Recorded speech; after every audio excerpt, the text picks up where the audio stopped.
Hong Kong is held up as China's freest and most cosmopolitan city. Cheers. And it's being pushed onto a more authoritarian path. The city is undergoing its biggest change since returning to Chinese rule in 1997, due to new legislation introduced by Beijing in the name of national security.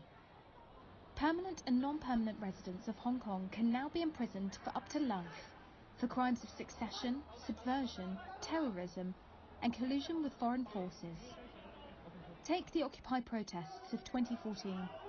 That could now earn demonstrators 10 years in jail if foreign links were proven. The definition of the crimes, separatism, subversion, terrorism, all of these things are still, in our view, open to abuse by the authorities and could possibly be used to punish people for things that should be protected activities, particularly things related to freedom of expression, freedom of peaceful assembly, that type of thing.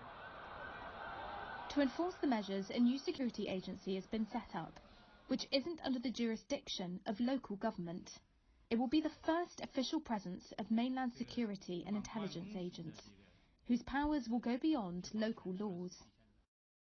We're quite worried about what this law means in terms of not only the scope to which law enforcement may further restrict people's rights in Hong Kong, but also the powers that this law gives to the authorities, both the Hong Kong authorities and central government authorities. Until now, Hong Kong has boasted an independent judiciary and separate legal system based on common law, hailed as the key to its success as a global financial hub. This new law allows Hong Kong's leader to appoint judges for national security cases.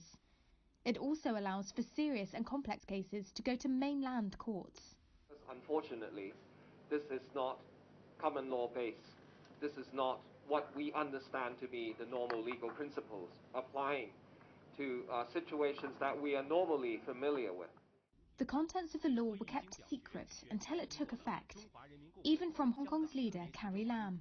Well, first, yes, you are right. We have not seen the complete details of the proposed legislation. Now that it's in effect, assessments suggest it's stronger than many had feared, both in scope and penalties.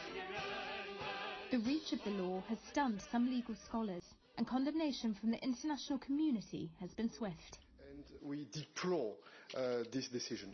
But it's cause for celebration for pro-Beijing supporters. Officials say the law is vital for national security and will plug holes in the city's defences. They say only a small number of people will be affected, and broader rights and freedoms will not be eroded. The legislation will not undermine one country, two systems, and Hong Kong's high degree of autonomy. But a chilling effect is already underway. Arrests were made hours after the law was enacted. Prominent activists have disbanded their groups and said they expect to be among the first to be targeted. I will probably be the prime target of the new law.